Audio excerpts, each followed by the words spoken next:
مشاهدينا الأفاضل، طيب الله أوقاتكم أينما كنتم بكل خير. أحييكم وأقدم لحضراتكم نشرة أخبار المساء من الفضائية الإريترية أستهلها بالعناوين. إصابة 17 مواطنا بفيروس كورونا.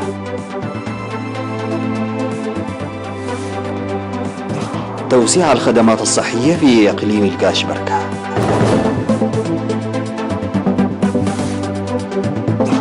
تأهيل الأسر الراعية للأيتام وذوي الاحتياجات الخاصة في دهلك. أنقرة تمدد مجددا مهمة سفينتها للتنقيب عن الغاز في شرق المتوسط. انطلاق ماراثون التعداد السكاني في الصين. وازدياد حرائق غابات الأمازون المطيرة في البرازيل.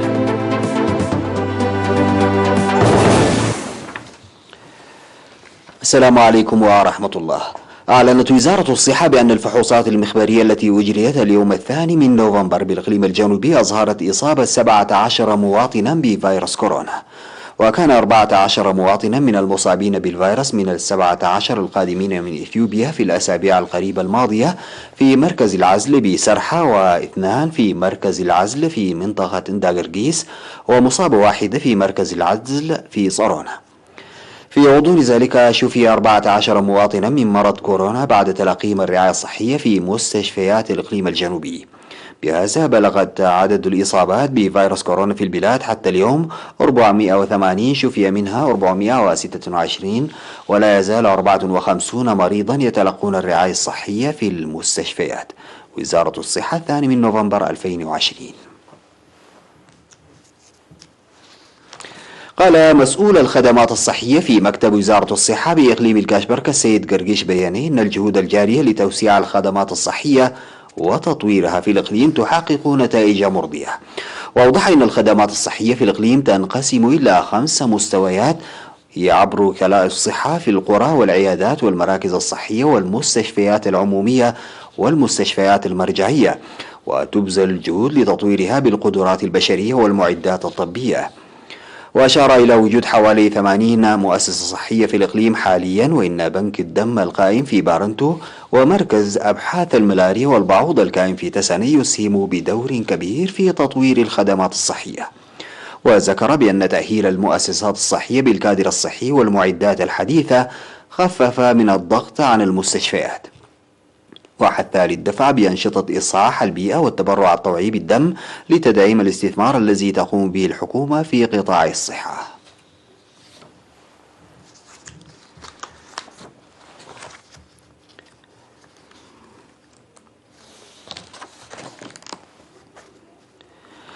دعا مكتب وزارة الزراعة في مديرية حقاد المزارعين للإسراع في الحصاد وجمع حشائش العلف الحيواني توخيا من الأمطار المتأخرة والآفات الزراعية، وأشار إلى زراعة مساحة تبلغ 16313 هكتارا بالدخن والذرة والبقوليات، موضحا بأن كمية هطول الأمطار بلغت 522 ملم تقريبا، وكانت أفضل مقارنة مع العام السابق. وذكر تفاوت نمو المزارع حسب هطول الأمطار والاستعدادات المسبقة بأن الوضع جيد للمزارع في ضواحي عد عمر وعد أري وحشيشاي وإدامر وإنجناق، وضعيف في ضواحي أونجلي وعد فاكاي وشبق وبادوب.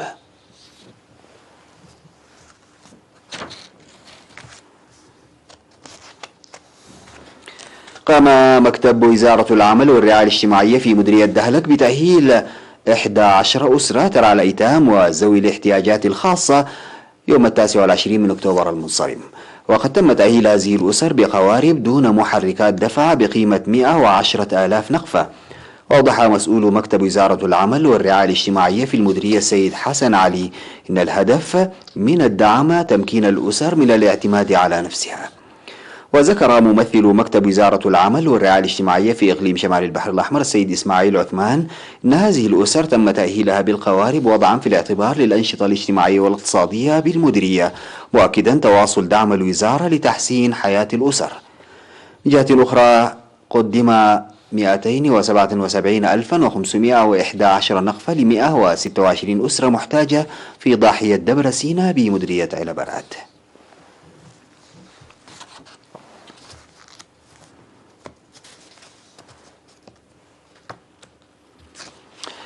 قدم مكتب وزارة الزراعة في الإقليم الجنوبي حوالي 20 ألف من الفراخ في عمر الشهر بأسعار مناسبة للمزارعين في ضواحي مديرية صنعافة. وأوضحت خبير تربية الدواجن في المديرية السيدة سعيدة صالح إن البرنامج جزء من أنشطة تمكين المزارعين للقيام بالزراعة المصغرة وضمان الدخل الاقتصادي، داعية للعناية بالفراخ المقدمة بسعر 15 نقفة للواحدة. وأكد المزارعون العمل لتربية وتكاثر الفراخ استفادة من إرشادات المهنيين. وأفاد مكتب وزارة الزراعة في مديرية صنعافة وجود برنامج لتوزيع أكثر من 25 ألف من الفراخ في الضواحي المتبقية خلال هذه السنة.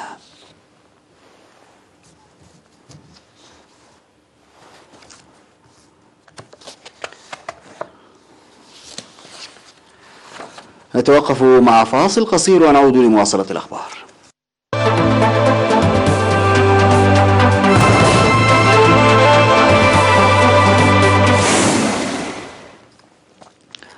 مددت تركيا مرة جديدة مهمة السفينة للتنقيب عن الغاز في منطقة في شرق المتوسط تتنازع عليها مع اليونان رغم احتجاجات أثينا التي تندد بنشاط غير قانوني. وأعلنت البحرية التركية في رسالة عبر نظام الإنذارات البحري نافتكس أن سفينة الرصد الزلزالي عروج ريس ستواصل مهمتها حتى 14 من نوفمبر. ويأتي هذا الإعلان في وقت أظهرت تركيا واليونان تضامنهما في الأيام الأخيرة بعدما ضربهما الزلزال، وأثار إرسال السفينة الذي أصبح رمزا لأطماع أنقرة في الغاز تصعيدا في التوتر مع أثينا في الأشهر الأخيرة. وتتهم اليونان تركيا بانتهاك القانون البحري الدولي عبر التنقيب في مياهها خصوصا حول جزيرة كاستيلو ريزو، وتطالب بفرض عقوبات أوروبية على أنقرة.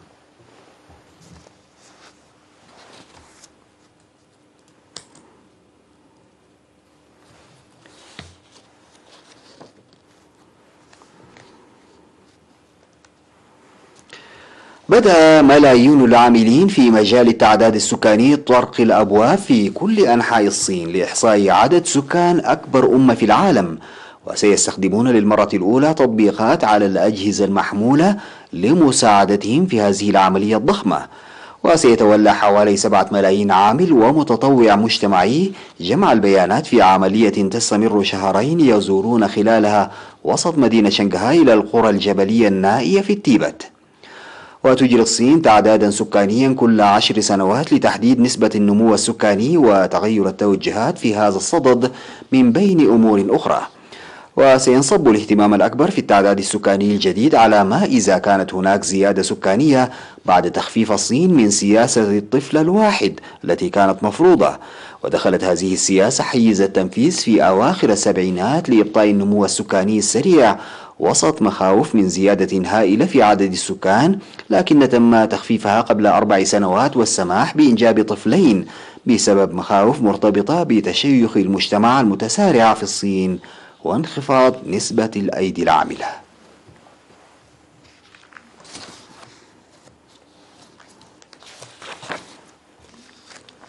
أفادت بيانات وكالة أبحاث الفضاء الحكومية بأن حرائق غابات الأمازون المطيرة في البرازيل زادت في أكتوبر، وارتفع عدد الحرائق بنسبة 25% في الأشهر العشر الأولى من عام 2020 بالمقارنة بالفترة المقابلة من العام الماضي. وشهد شهر أكتوبر 17326 بؤرة حريق في أكبر غابات مطيرة في العالم، أي مثلي عدد الحرائق في الشهر نفسه من العام الماضي. وزاد تدمير الغابات منذ تولي الرئيس اليميني جاير بولسونارو السلطة في عام 2019. وقال الرئيس إنه يريد تطوير المنطقة لانتشالها من الفقر، لكن المدافعين عن البيئة يقولون إن سياساته جرأت الحطابين وعمال التعدين غير الشرعيين.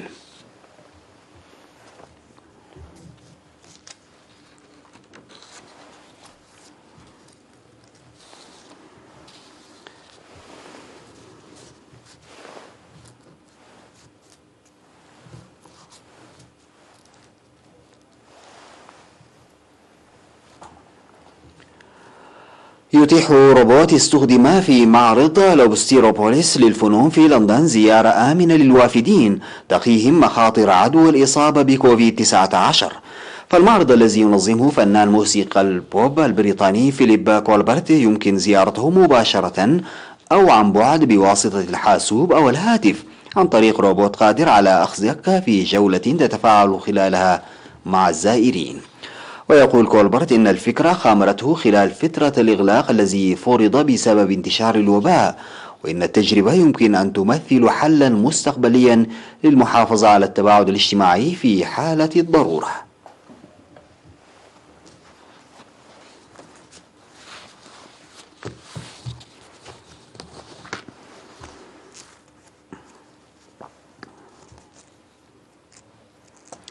انتهت نشرة الأخبار التي قدمتها لحضراتكم من الفضائية الإريترية. شكرا لمتابعتكم. السلام عليكم ورحمة الله تعالى وبركاته.